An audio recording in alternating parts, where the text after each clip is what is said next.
All right, folks, welcome. My name is Gianna. I'm one of the reference librarians here at the Chelmsford Public Library.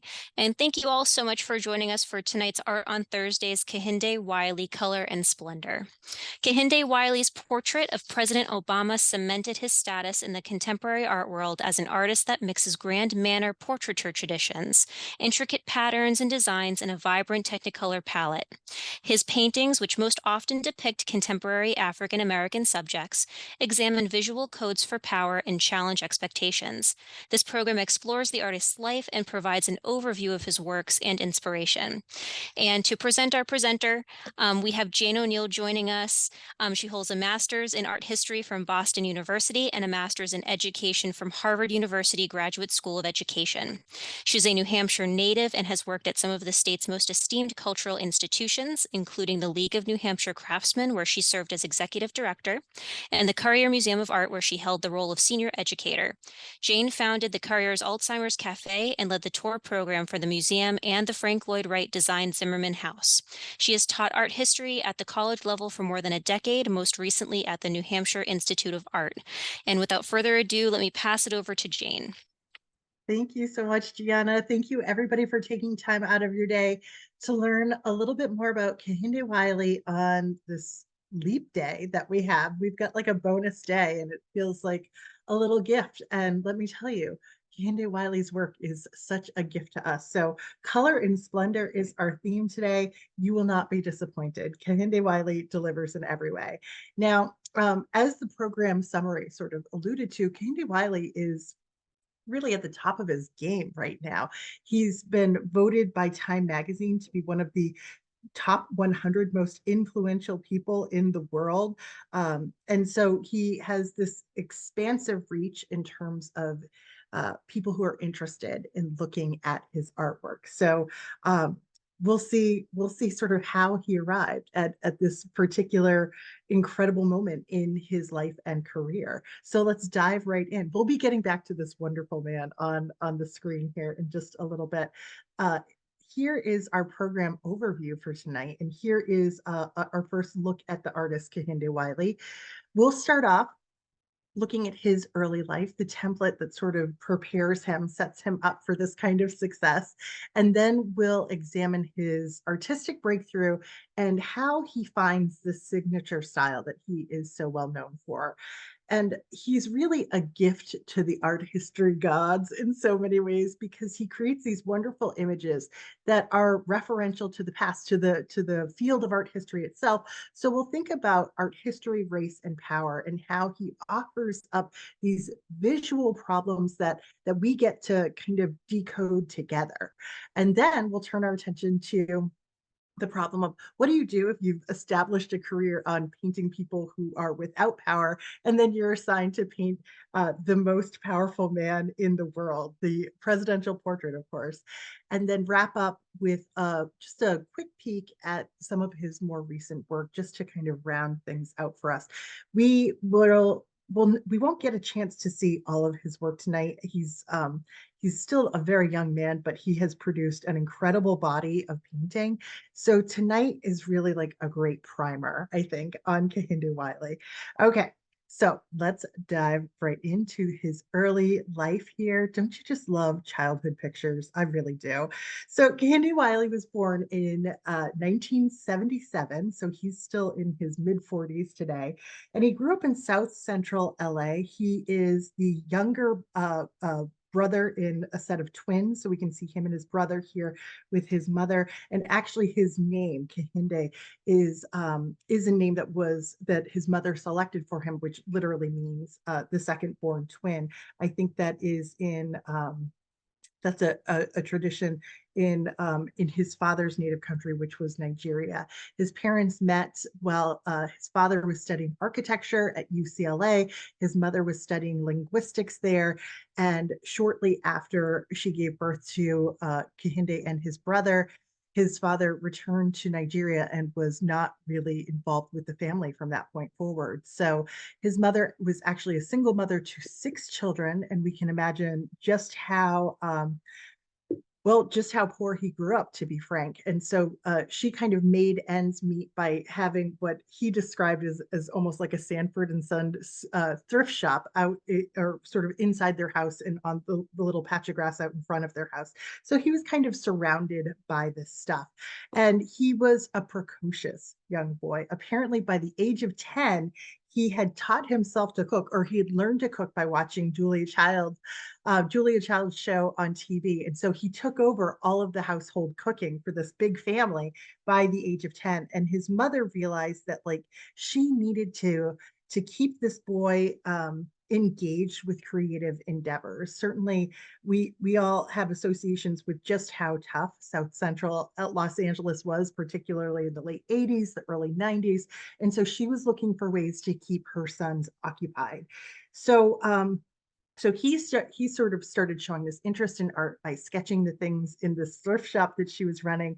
And so she began to take her children to museums, including, and importantly for our purposes tonight, the Huntington Library in San Marino, California. Here's another great family portrait. I'm pretty sure out of the twins here, this is Kehinde. This is the star of our show tonight. And this is the inside of the Huntington Library and Museums. They are renowned for their collection of 18th century portraiture. And this was a gallery that really just galvanized young Kehinde Wiley. He loved these portraits, these grand matter portraits, these testaments to the power and the status of the people being painted here. Of course, he also felt a little bit on the outside because he was one of the few Black faces inside this museum, but really drawn to the technical elements of these paintings as well. Now, he was so interested and I would say so artistically inclined at such a young age that his mother also ensured that he and his brother traveled to St. Petersburg, Russia by the age of 12. They were involved in a short-term exchange program for the arts. So while he was there, he got to visit the expansive Hermitage Museum, which we see pictured here. It's like as big as the Louvre. So inside, he's seeing even more grand manner portraiture.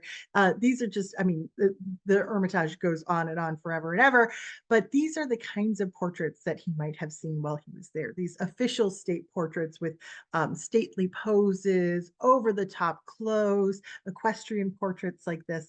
And these are the kinds of imagery that would come to influence his career later on in life.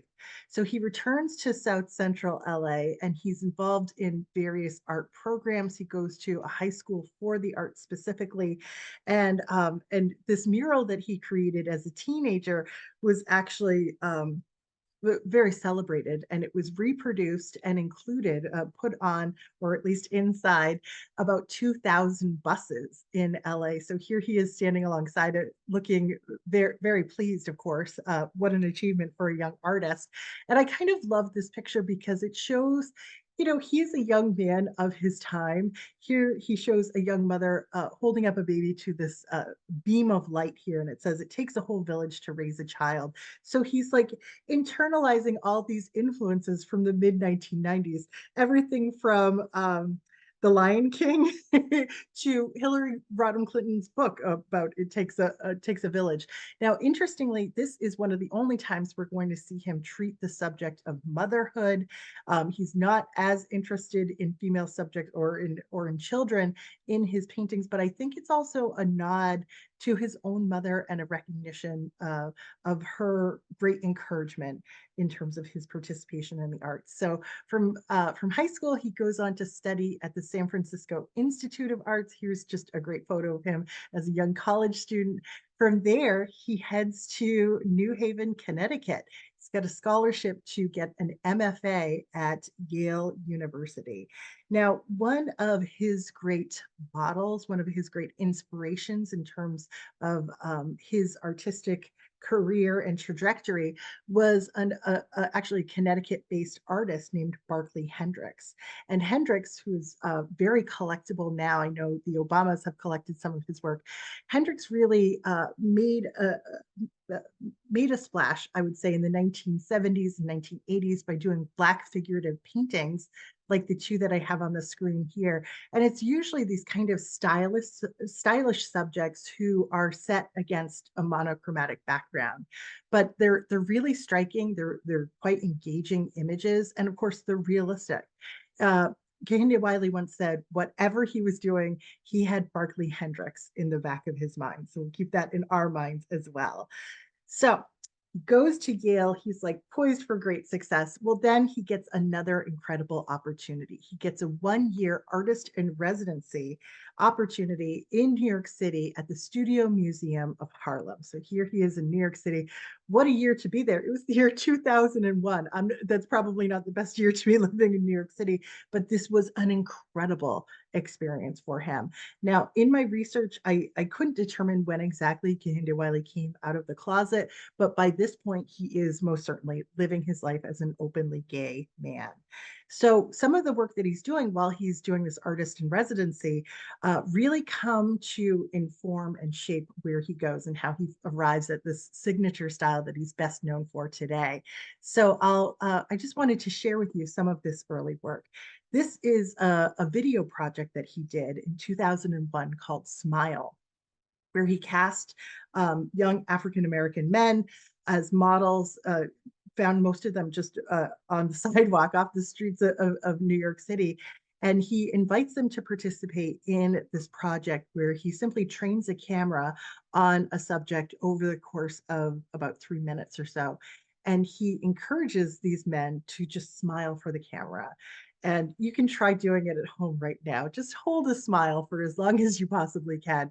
And initially it might feel normal or natural, but of course, after 3 minutes, it can kind of turn into a grimace or something a little bit unnatural or forced. And of course, with a project like this, he is thinking about the way young African American men have to present themselves to the world, but also in the way that they are perceived by the rest of the world. And certainly that's a dynamic that he is very much a part of too. And he talks so much about his artwork sort of being a reflection of his experience, of his desire to see more Black and brown bodies and faces in the history of art. From this point on, his mentor at the Studio Museum in Harlem said, I can't wait to see where you go from here. So he's exploring some big ideas and also kind of pulling threads, this kind of loose inspiration from artists like Andy Warhol and Basquiat here. So where does he go? Well, let's head there ourselves to examine his breakthrough and his arrival at his signature style. Now, there is a certain amount of randomness and chance involved in Kehinde Wiley's process. And the same can be true when it comes to his kind of discovery of this signature style, because he was walking down the street one day in New York City and this piece of paper kind of floats by him. He happens to grab it, he opens it up, and it's this sheet of paper. It's a young man's mugshot. And as he's looking at it, he's just he rolling over in his brain this tradition in Western art to exalt and show the status of white subjects versus this portraiture tradition, which does exactly the opposite. It sort of strips away the dignity, any sort of um, external cues of wealth, of status, of respect, and even the positioning. A straight frontal portrait like this one is just the exact opposite of what he has seen in the canon of Western art. So he's drawn to this image. He paints this image, and we can see by this time in his career, his ability to paint a very realistic portrait is like ever evolving, and it's really sort of arrived by this point. And he's continuing to think, what can I do to sort of point to this disparity that exists between these traditions in art history and really the way young Black men are represented in mass media and in art today. So he starts a series that he calls the Conspicuous Fraud series. And this is all still while he's doing his artist in residency. This is a picture that he called Eminence from 2001. And so we can see him exploring these notions of okay, well, how do I convey status, the status of this young black man here? I can put him in a business suit. He looks important. I can even sort of cast him as though we're looking up at him. That always exalts your subjects, right? And he's kind of looking down at us. But Wiley also wants to explore the blackness of this figure too. So in this case, he makes this figure's hair just continue to grow and expand and curl and wrap around him sort of, or at least overlap him here um in these incredible kind of curly cues in a way that the figure almost doesn't even seem to acknowledge in this picture. And of course, we're going to see almost like a natural evolution from this picture going forward. So he finishes up his artist in residency, and within the space of a few years, he has a small exhibition at the Brooklyn Museum of Art. What an opportunity for an artist still in his 20s to be exhibiting at the Brooklyn Museum of Art. So this is an installation picture from that show over on the left. And on the right, we have a detail of that image that's in the middle there. Now you can see a series of pictures here that all have this arched top to them. So with this series, he's kind of thinking very directly of images of saints and the divine, going back to the Italian Renaissance. And the way that they often were posed, the kind of attributes they held to designate their divinity. So he's taking those poses, those traditions, but he's casting those divine figures once again as young Black men. And in the detail that we have over here, we can see that they're just wearing casual clothing too. A lot of them are wearing sports jerseys. So they really look of the present day. There's no mistaking that they are of our time, but they're inserted into this tradition. Interestingly, and we'll see that throughout his career, Kehinde Wiley is really interested in this push and pull, this interplay between the figure and the decorative background. So in this case, we have these golden fleur-de-lis, and they kind of overlap the figure, but also go behind the figure. Notice too that his legs are almost like dissolving into the background of this picture here. The pink is kind of interesting. I think in this series, he is still kind of exploring this push-pull between exploring not just Black masculinity, but also to a certain extent uh, his identity, his own identity as a gay man. So there's some push-pull there about masculinity and gender identity, I think, in some of these images. Here's just another view of this same gallery, and we can see at the back wall there are these two other pictures that have this bright or saturated orange color, and then this remarkable halo effect from a very vivid yellow that's behind the heads of these figures. We can see one of them in detail over here on the right.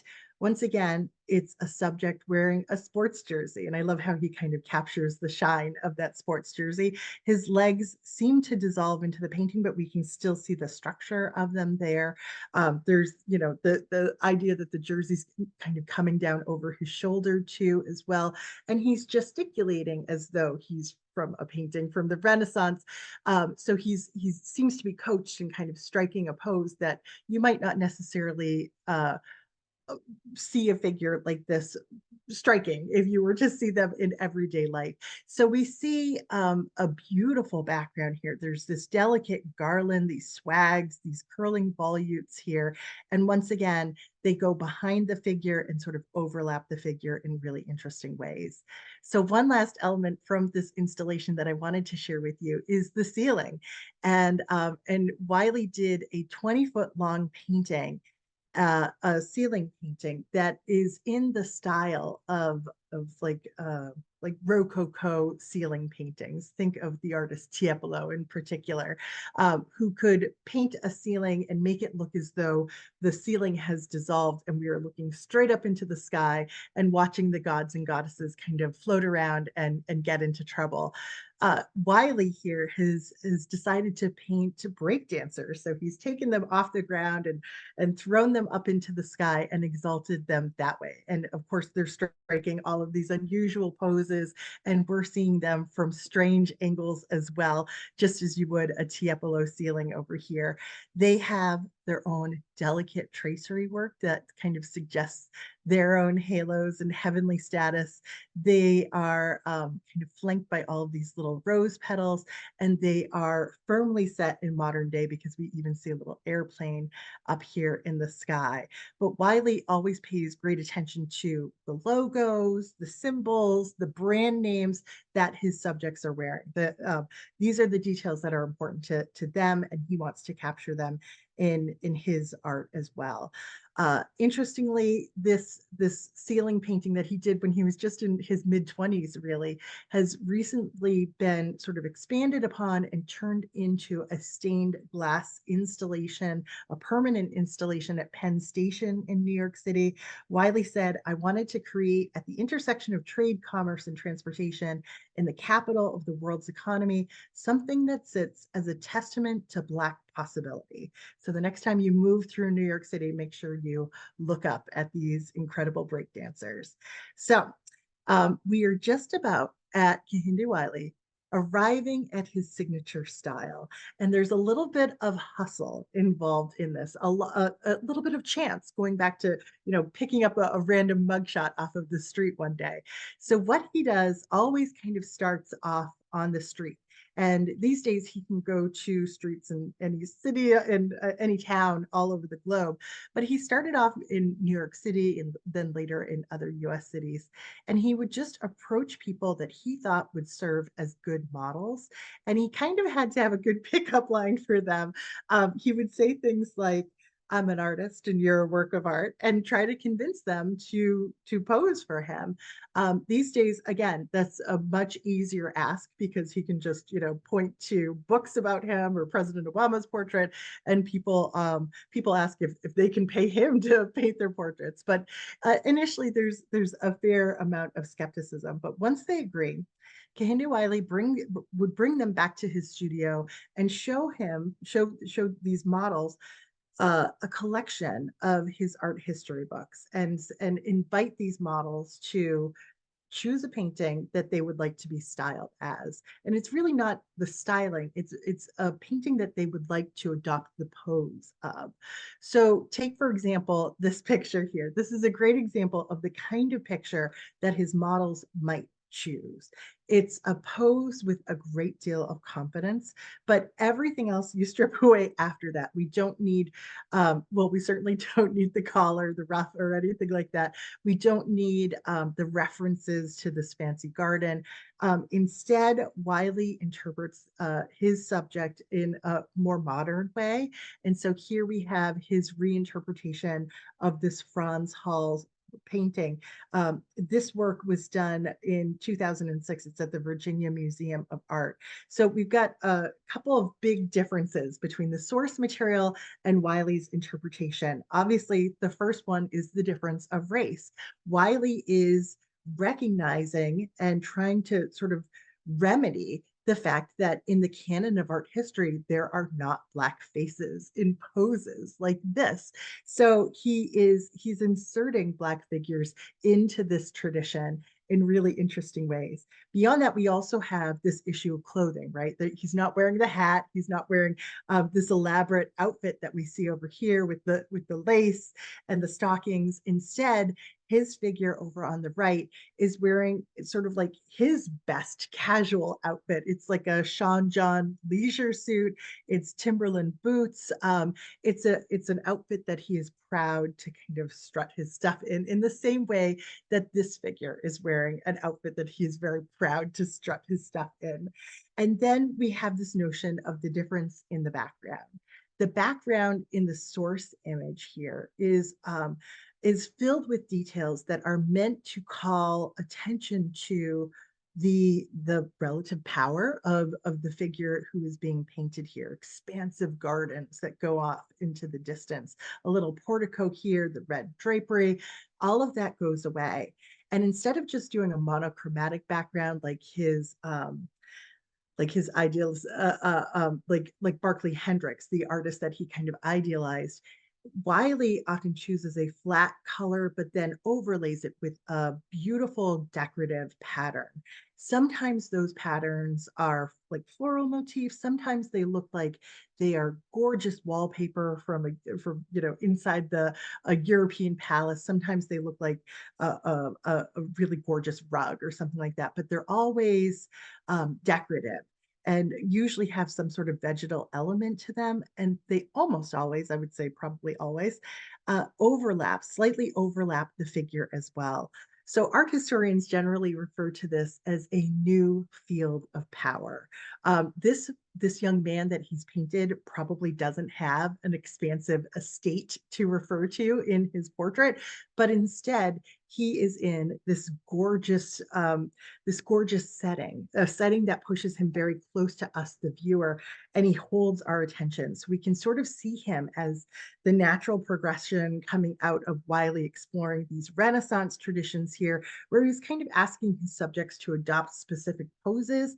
Now he's letting his subjects find poses that they feel confident in. And so we see, I don't know, there's this kind of resonance with the image on the right that just really works in a wonderful way. We also see him exploring those same ideas that he had going back to 2001, where he's thinking about how can I best exalt young Black men. And so he's abandoned the business suit. You don't have to dress up in any way that doesn't feel authentically them, but he's found other ways to show power and confidence in his subjects. And then finally, we can go all the way back to that first project that he did, where he was asking his subjects to smile, and those smiles turned into grimaces. Those were unsustainable facial expressions, right? But he was essentially exploring this relationship between the way Black men presented themselves and the way they were perceived. And he is still very much exploring that in a portrait like we see over here on the right. And I would say he's exploring it in maybe even a more successful way. So a picture like this holds the wall. These tend to be grand in scale, usually about 7.5 feet tall, and the color is so vivid and the pose is so striking that people tend to stop in front of these paintings and really take them in. There's also the technical element, the way that they're painted, the realism there, they're beautiful. So Kehinde Wiley has kind of found his signature style at this point. And so we start to see the appeal of these images and the broader appeal beyond just that they're beautifully painted, that they're presenting something that we don't often see in the history of art, but the fact that they're referential, they're a remix, they're a mashup, essentially, they are a sequel.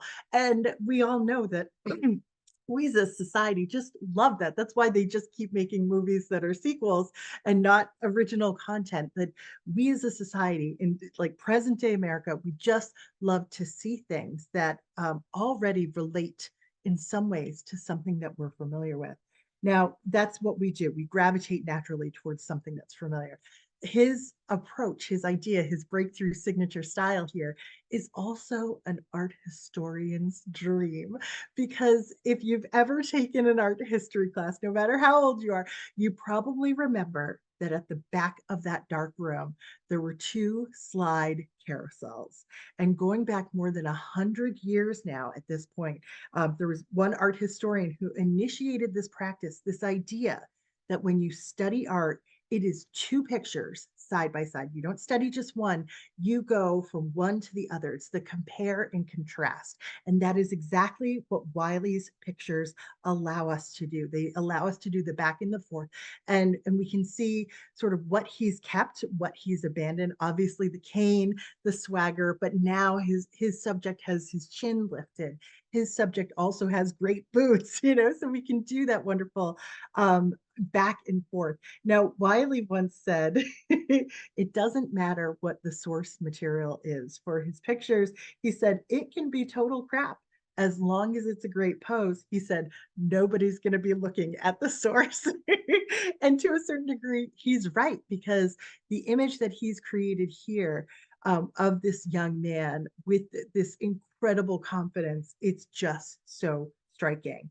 And I would say that it is filling this void that he recognized as needing to be remedied. We can see with these figures in the museum gallery who are striking that same similar pose that he's like fulfilling a need that I don't think that the museum world fully understood even existed. And I'll just share briefly in an art museum that I've worked at in the past when we would run tour programs, school tours in particular. There were black and brown kids from schools that would come, and we would take them into galleries of European art that were all paintings of white faces. And I'll never forget, there was this one little girl one day who just kept pulling me over to all of the bronze sculptures because to her those were brown people and they looked like her. And we all gravitate towards things that look like us. That's just human nature to a certain degree, isn't it?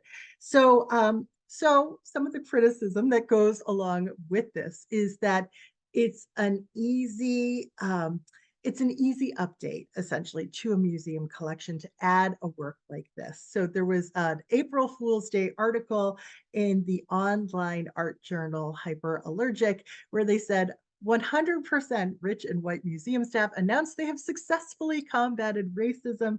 The first line of that article says, citing the purchase of a single Kehinde Wiley painting, the entirely white staff of a local museum congratulated themselves on solving racism this week. Racism free, we swear. And there are certainly museums that have this approach. I don't think they go into it thinking we're solving racism, but certainly they're addressing it, and Wiley provides this kind of easy opportunity for them to do that. So at the Huntington Library, where Wiley used to go as a child, to celebrate the 100th anniversary of this very famous painting by the British artist Gainsborough, his painting called The Little Blue Boy, the 100th anniversary of its arrival in America, they commissioned Kehinde Wiley to create a portrait in response to it. Now, this was the museum that Wiley kind of grew up attending, and this was an exciting opportunity for him because the little blue boy was an image that he gravitated towards as well as a child because it was a picture of a kid at the very least. But it's an image that was kind of famous even before it came to the United States. It was painted in the 1770s. There were all these debates about warm and cool colors with this picture, but people just loved this little boy with his loose curls in the back, this fancy silk outfit that he's got on, the blue bows on his shoes, the plumed hat in his hand, that look of confidence with the hand on the hip here. So Wiley gives us this reinterpretation or an alternative interpretation with his portrait of a gentleman that we see over here on the right, a young man who looks sort of dressed down in comparison, but with his own splendid outfit here. He's wearing this great tie-dye t-shirt. I think these are denim shorts and sneakers here. He's also got a hat in his hand. Instead of those loose curls, he's got the bleached dreadlocks and a very similar pose where he's looking out at us from, with the hand on the hip. Wiley has included all of this kind of pink and blue here in this decorative foliage and the nod to the orange in the shirt as well, with this beautiful flower here. It almost looks like a nasturtium or something like that. So the Huntington acquires this work and they hang it in that same gallery of 18th century portraiture where the little blue boy is hung, and also where all of these other paintings that Wiley examined as a child visiting that same museum. In fact, the little blue boy is essentially hung where we are standing here. And if we move in a little bit closer, we can see that Wiley's painting also has this elaborate decorative frame to it, but instead of it being gilt, instead of it being gold, it's painted black. And Wiley said, I'm trying to allow for even the presentation of the painting to take on the nature of its meaning. So what does that mean? That means that the picture is saying, I'm here, I'm important, but I'm different. So take it all in. So we're going to turn our attention now to just a few more images Really incredible images, most of them from fairly early on in Wiley's career, that explore this dynamic between art history, race, and power. These are really fun images to look at. The first of them is his painting of Napoleon crossing the Alps from 2005. Maybe you've seen this in person at the Brooklyn Museum of Art. You never forget it after you see it. So once again, Wiley's thinking about looking at the art historical canon and thinking about taking Black and brown men in particular. He does paint women later on, but he starts off with men and inserting them into this canon as contemporary individuals. So he is in this painting referring to a famous work by the French artist Jacques-Louis David of actual Napoleon crossing the Alps here.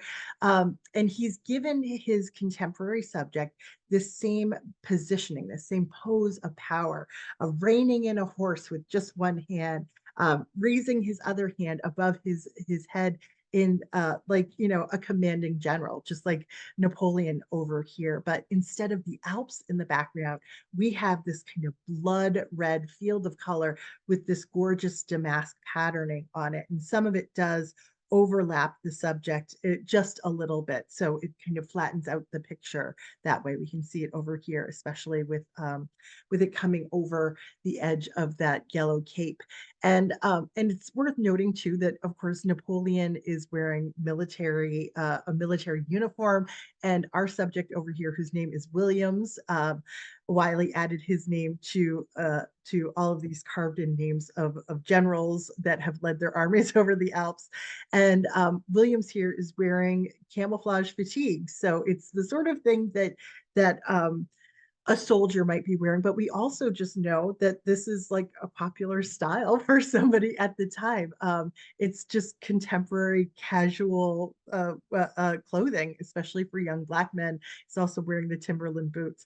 So there's this wonderful sense of confidence and directness in the gaze, but it's certainly an unexpected positioning here. Excuse me while I take a little sip.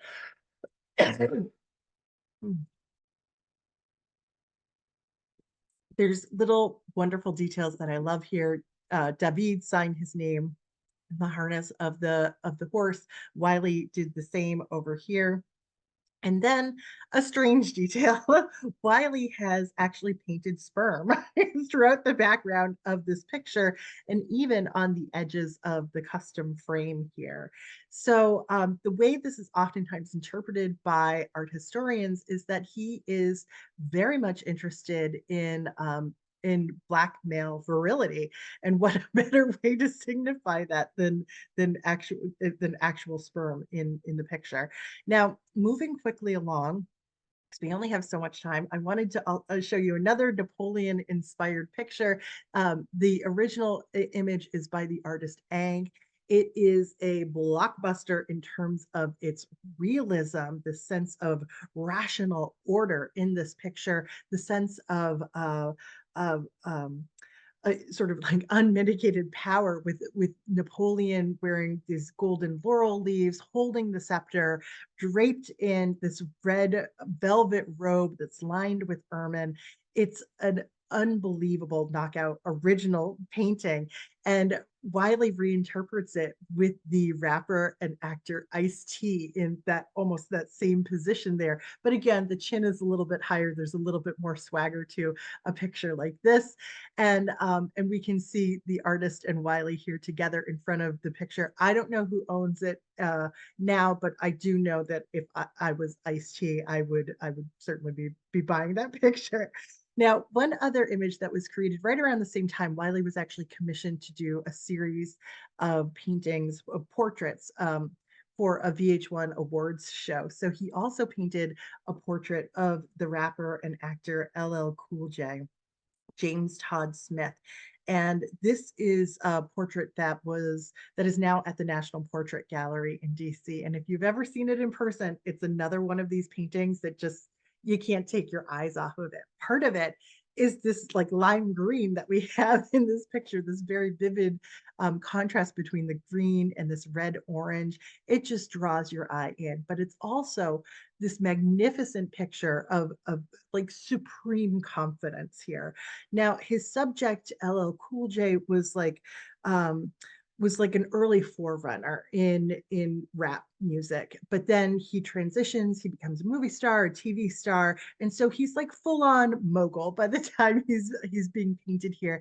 And he had just read a book by Ron Chernow about John D. Rockefeller, and he said, "I want to be painted like John D. Rockefeller." And it just so happened that John Singer Sargent had painted a portrait of Rockefeller, who was, of course, at one point the richest man in the world. So Wiley examines that original portrait and he updates it for LL Cool J here.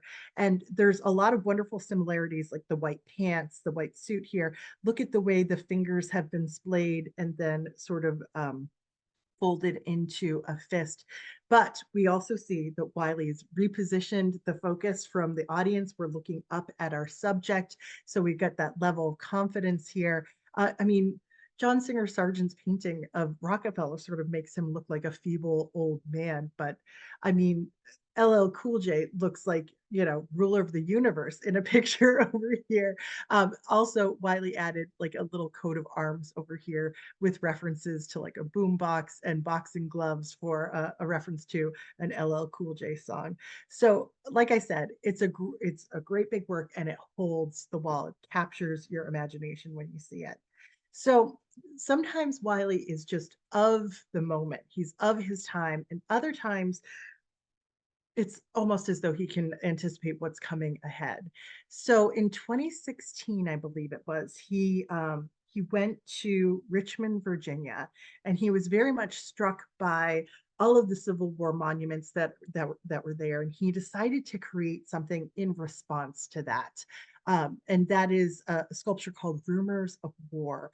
So it's an equestrian sculpture. We'll talk a little bit more about it in detail in just a moment. It's because if you've never been to Richmond, there's this main thoroughfare with all of these massive Confederate monuments with equestrian portraits of Confederate generals. And this one of General Robert E. Lee is actually 60 feet tall. That's like the size of a six-story building.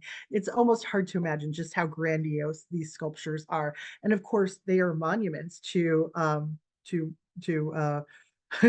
failed army, right? A failed movement, a racist movement. So in present day America, we certainly know that that that they are a symbol of slavery. They're a symbol of the Confederacy, and it, I think, doesn't make sense to a lot of Americans that they should still be there in this exalted form. And certainly that's what Kehinde Wiley was responding to when he decided to make his Confederate sculpture. So he based his off of one of those monuments for a Confederate general named Jeb Stuart.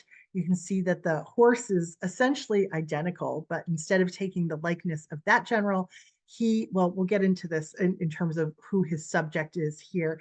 But I just wanted to share just a little bit of backstory for his source material here, Jeb Stuart. When this sculpture was unveiled in Richmond, it was 1907. And as I was just doing a little bit of research on it online, I came across the image of like the community celebration that surrounded the unveiling of this sculpture. And it was said that somewhere between 80 to 200,000 people were there to celebrate the unveiling of this sculpture, and that something like 20,000 Civil War veterans actually camped there for about a week just because of this sculpture. And this is obviously decades and decades after the Civil War. And I looked at this picture and I just thought, what would it feel like to be a Black person in Richmond, Virginia on that day? And then my eye went right to this family right here in the foreground, a woman whose hand is behind her and she's kind of leading a child, maybe a teenager behind her as they make their way through this crowd. If you zoom in, you can see that there's even the arm of a smaller child there, and they are just holding on to each other literally for dear life, making their way through this crowd. It's a reminder of what these Civil War monuments are really all about, right?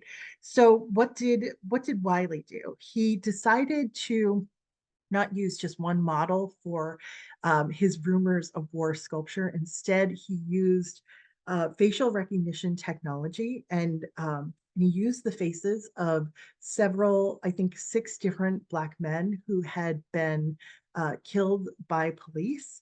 And he combined their faces into this one person.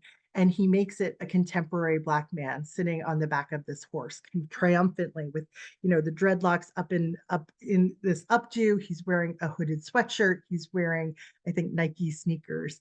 And so when this work was exhibited, it was first unveiled in New York City. You can see the crowd around it modern day. And now it's at the Virginia Museum of Fine Arts in Richmond. And on their website, they say the sculpture offers an exquisite example of how to imagine and develop a more complete and inclusive American story.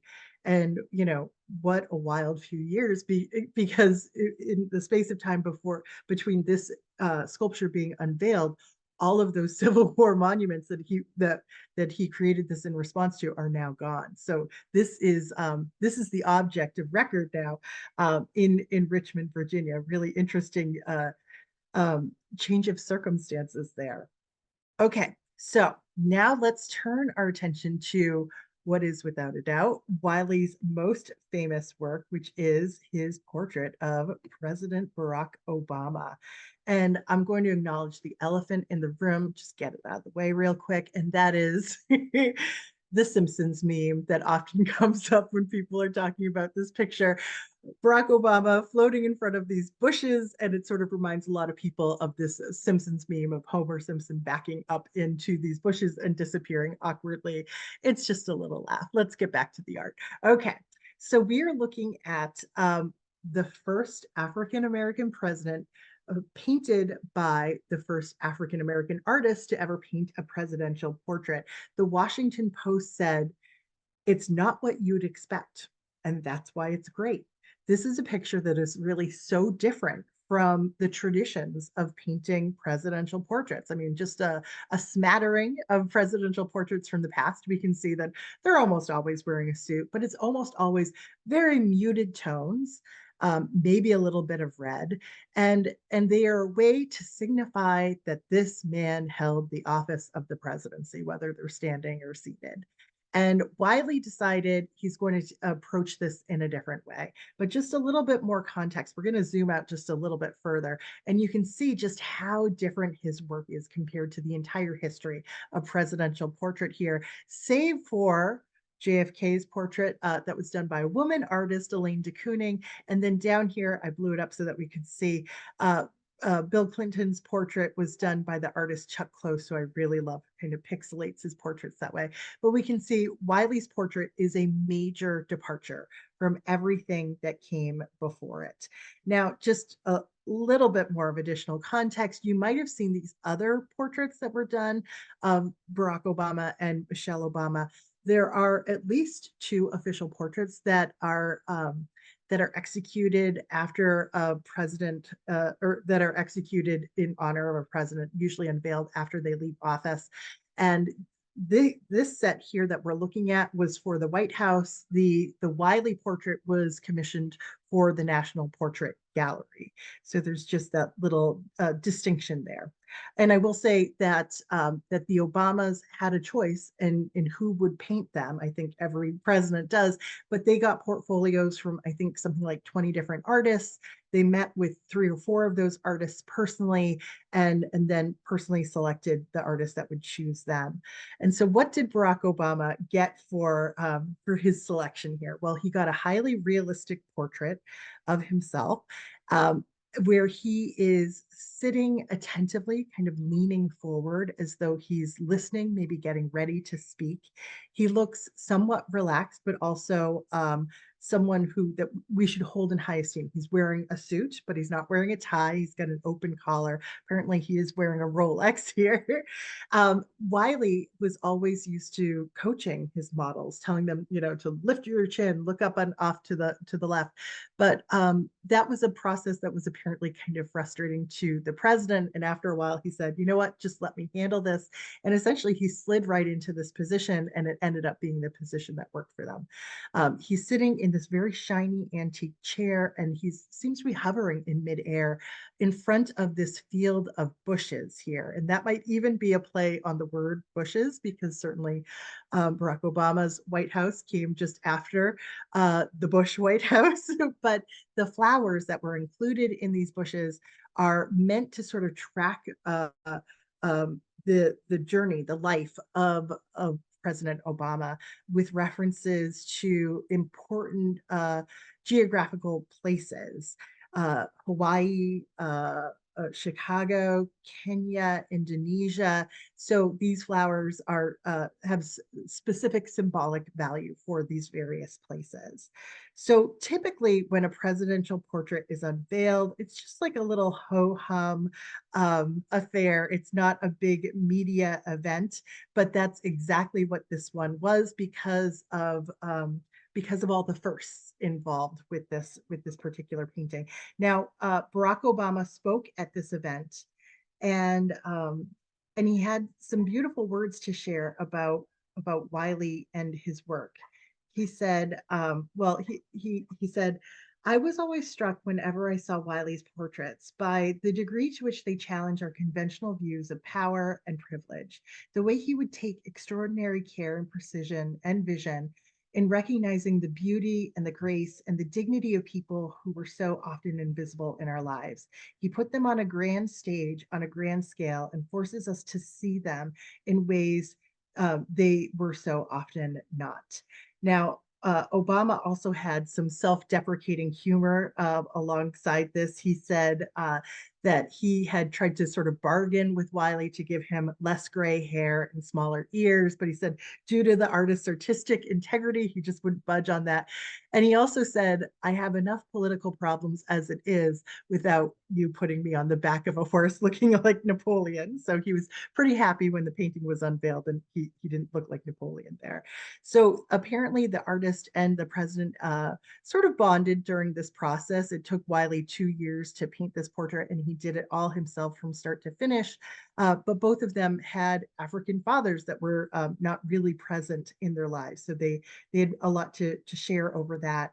And at this important unveiling event, Wiley got up and, with tears in his eyes, he thanked his mother for all of her support and encouragement in his life, for essentially making sure that he always had paints and a paintbrush in his hand.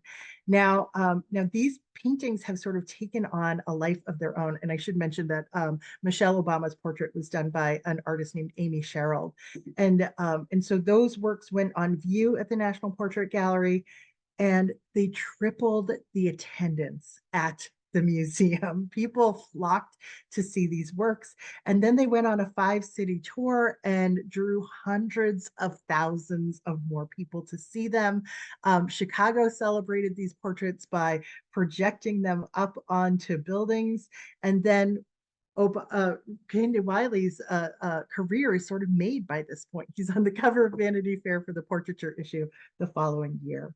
So with that, with our last few moments left, I'm just going to share with you sort of where things stand with Kehinde Wiley's work, because things have kind of taken a turn in response to world events and to events in America in particular. So he has an exhibition that is currently touring. I believe it's still in Houston, and it's heading to Miami if you want to book your tickets, but it's called An Archaeology of Silence.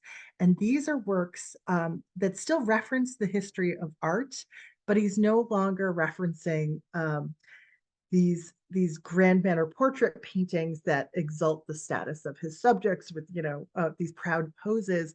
Instead, he's looking at images of like um, uh, of saints and angels and Christ and other figures that are prone, that are on the floor, that are dead, that are dying, really dramatic images, and reinterpreting them with Black figures. So the image that just kind of took my breath away from this exhibition is this work here that's inspired by an ancient Greek sculpture, The Dying Gaul. Sorry, it's a Roman sculpture.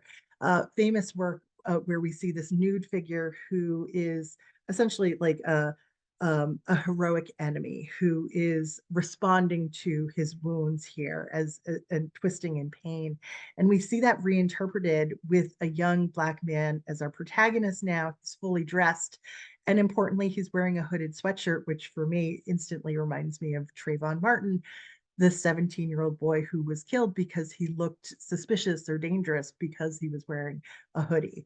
And we can see Wiley has continued on with this notion of kind of interweaving this vegetal background. So here we have what almost looks like, um, this vegetal swag that's kind of wrapping around his leg here. But there's something about this shrouded figure in this classical pose responding to this wound potentially that is just so striking, so devastating. So for this work and for so many works from this period, Wiley was inspired by this painting by Hans Holbein the Younger. It's called The Body of the Dead Christ in the Tomb from 1520, where we can see an entombed Christ, and he's sort of I mean, it's a grotesque painting, really. Christ's body is emaciated, it's elongated, his eyes are open, his mouth is open. We can see all of his wounds, and it almost looks as though his skin is starting to kind of putrefy. And so Wiley takes that same pose, but he inserts a beautiful Black model who seems like they should be, for all the world, that they should be living. There's no signs of a wound here. There's just a detail of the hand. There's no signs of that same kind of exaggeration or elongation. It's just a young figure who now seems lifeless. And I will say that Wiley has kind of shifted the way he names his works. He used to just title them the same as the source material, and now he oftentimes includes the model's name there too. So just a few other works very quickly. You can see that he's working on a grand scale. We have somebody standing in the gallery here. The paintings are over 20 feet long. The sculptures are way over life size, and the bodies are in these dramatic poses where they oftentimes look like they're twisting in pain. These are paintings that were inspired by a famous sculpture from the early 1600s of the Virgin Martyr Saint Cecilia, who is lying on her side with her head kind of twisted in the opposite direction. Wiley uses these same beautiful, vivid colors and these decorative backgrounds to reinterpret that sculpture with both men and women models here. But the showstopper is another equestrian portrait. And in this case, it's the exact same horse that we saw with Rumors of War from before, but our rider is different, and our rider looks in peril. It's hard to say if he's been wounded or if he is deceased. I mean, we just can't know. But something has gone horribly wrong. Even though he's shirtless, and Wiley is so often interested in like those precise details of clothing and logos and that sort of thing. So the focus here is really on the beauty of this figure, the details of his hair. But we see that, like I said, he's in peril, he's in danger here, and may perhaps have been mortally wounded. So it's so interesting to think of these kind of bookends that exist already in this young artist's life, where he starts off with these equestrian portraits, these kind of imagined visions of what it would look like to insert Black men into this history of painting. And now he's really giving us a view of what Black reality might look like today, but still using the language of the history of art in order to do that. So there's this somber realism that exists in so many of those works. Now, we'll wrap things up really quickly and end on a positive note. We've got this another beautiful picture of the artist himself. He loves these great jackets, right? And I have just a few quotes from him because I think he has a beautiful way of describing what he does. He said, growing up as a kid in South Central Los Angeles and going to the museums in LA, there weren't too many people who looked like me in those museums. My purpose as a painter has been to project out into the world this urge, this itch, this desire to see something corrected. And in recent years, there's been a number of artists that have kind of been inspired by Wiley, sort of creating works on his coattails to a certain degree. This is a painting by Titus Kaphar, who uses canonical works and inserts or sometimes alters them or inserts Black figures in them. This is a photograph by a Kenyan artist who's also using Black models, but creating this really interesting interplay between the background and the costumes here. So I've got just one last great Wiley quote, so bear with me. He said, "It seems silly. You're taking this hairy stick and nudging things into being, but it's not. This is consequently who we as a society decide to celebrate. This is our humanity. This is our ability to say, I matter. I was here." And certainly his paintings let his audiences feel that way as well. So I will end there for now, and I welcome any questions or comments you might have. I'm seeing a lot already, so let me dive into the Q&A to begin.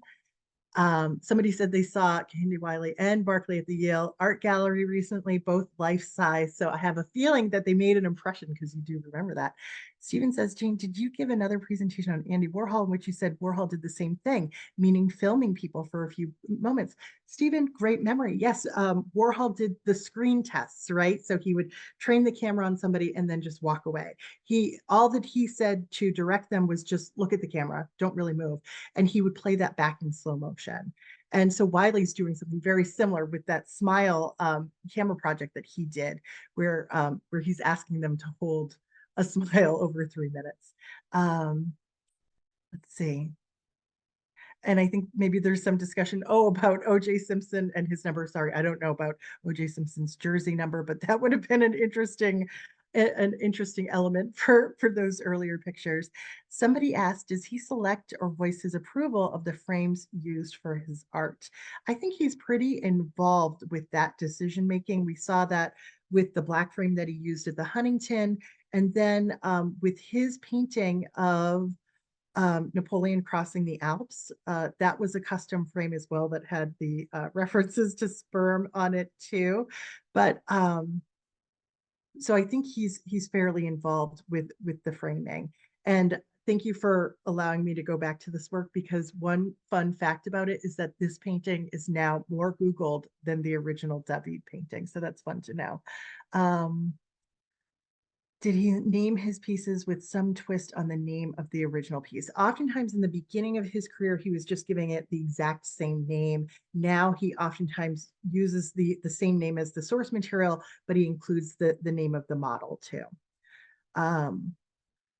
D asks, were the wallpaper-like backgrounds done with stencils? And I'm not sure. I think they could have been developed with stencils. I will say that he is a very extensive workshop at this point. So there's essentially another artist that handles that piece of the process at this point. And so I'm not sure if Wiley himself ever used stencils. It would seem to make good sense, wouldn't it? But these days he's like the artist that's going in and doing the hands and the faces. So when I say that he did all of the Obama portrait, that was 100% him, but he's got a big team that helps him these days. Emily says, I've seen photographs of important African rulers that have intricate pattern backdrops similar to those Wiley uses. I'm wondering if this is a Nigerian practice, thinking about his parentage. Do you know the source of his background inspiration? Emily, that's a really interesting connection. In my research, I didn't come across like a hard and fast, like this was his reasoning behind it, but I think we can sort of see a little bit of an evolution in it, in terms of how he arrived at it today.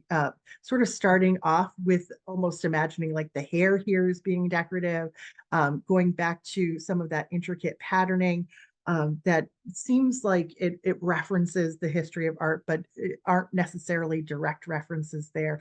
So it sort of seems as though he evolved in this direction, but was looking at like canonical works from art history, but that's not to say that maybe some of those African traditions weren't weren't informing this as well.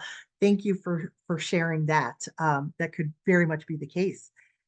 Louise, thank you for your kind words. Dee says, was his mother alive when he painted President Obama?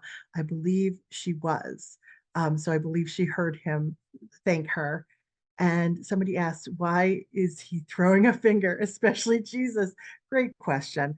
Believe it or not, I went down a rabbit hole on this one. I never thought I would be looking up the history of flipping the bird, but that is what we see going on here. And going back to the days of Christ, that was always considered a rude gesture. So I'm not exactly sure why Hans Holbein decided to paint him that way, but I think Wiley was just sticking to the original pose.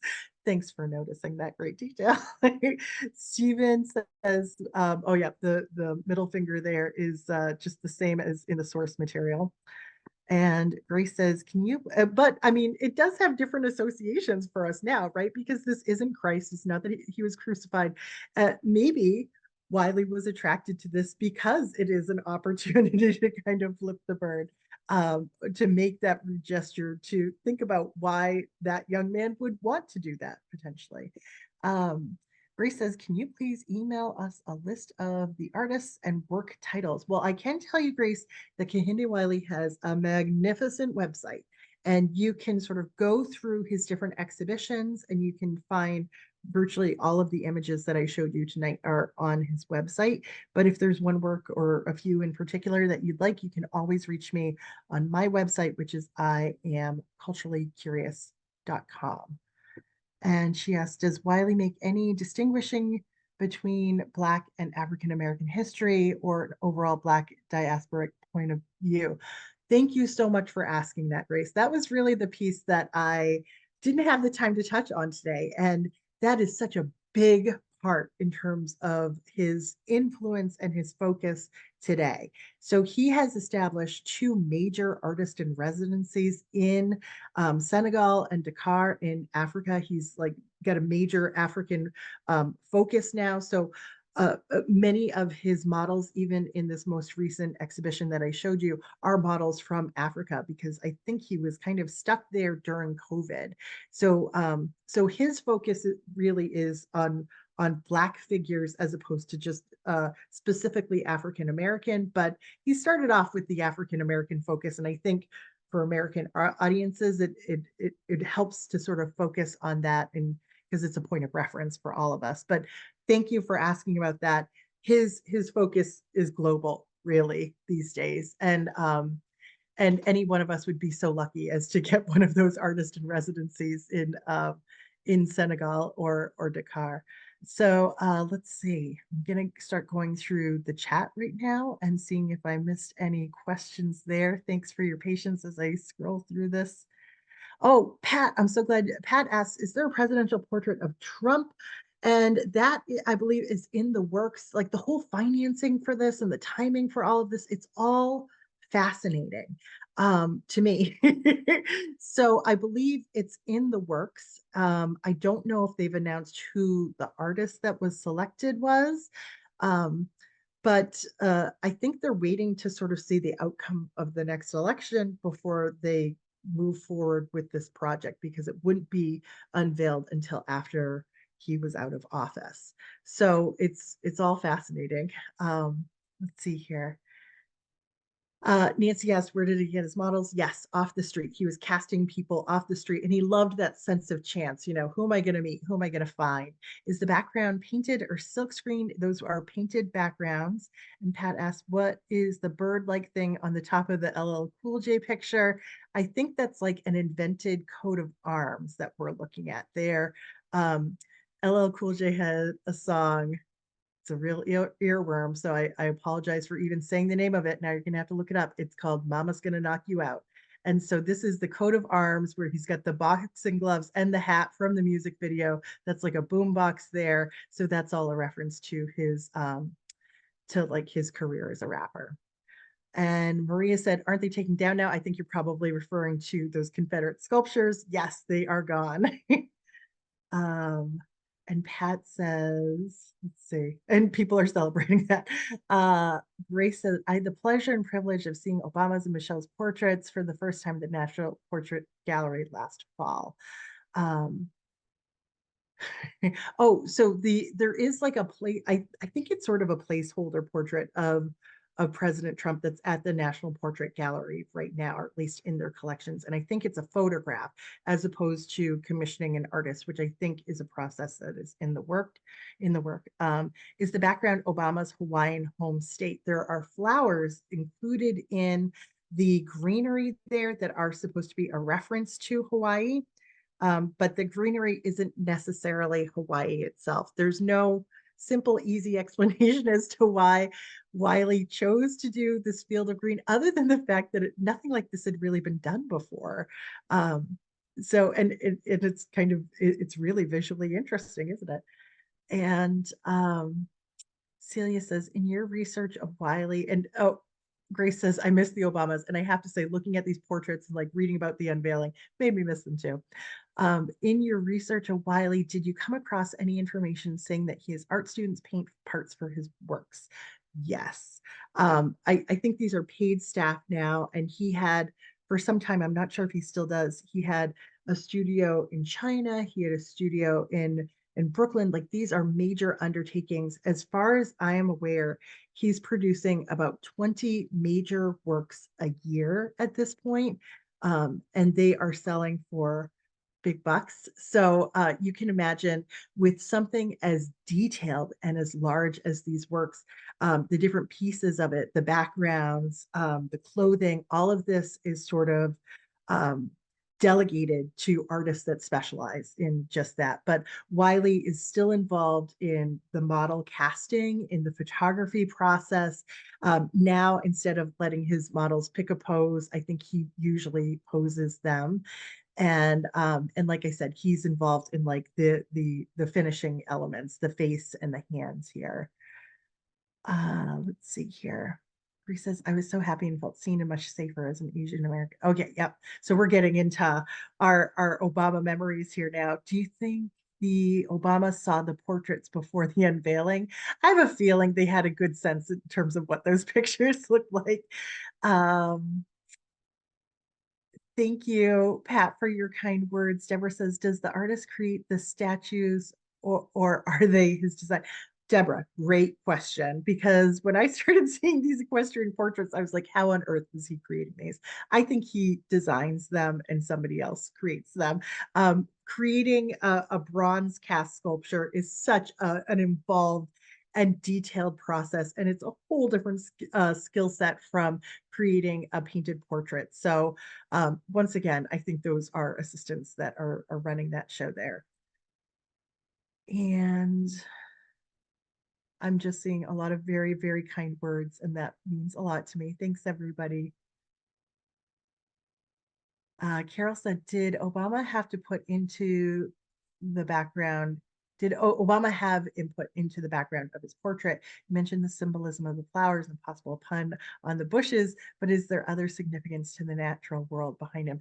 I don't think he necessarily had that input. I think that Kehinde Wiley was thinking, I have this opportunity and I'm going to do something really different than this entire history that came before me, and came before President Obama too. So my sense is that that was pretty much coming from the artist, but probably agreed to by the president first. Um, Deidre says, the first Kehinde Wiley portrait I saw was at the Philbrook Museum in Tulsa, Oklahoma, and I was in awe. Now I travel to museums just to see how more grand they will be. They are a lot of fun to see in person, Deborah. I completely agree. His medium is oil paint. Frank, thanks for being here. Thanks for your kind words. And I'm glad that there's some new Kehinde Wiley fans here now. I have to say this is my last scheduled presentation of this program, at least for now. And I hate to give up on it because I love his work so much. And so thanks for coming and letting me share it with you. His website, just Google his name and it will come right up. Um, I Let's see here.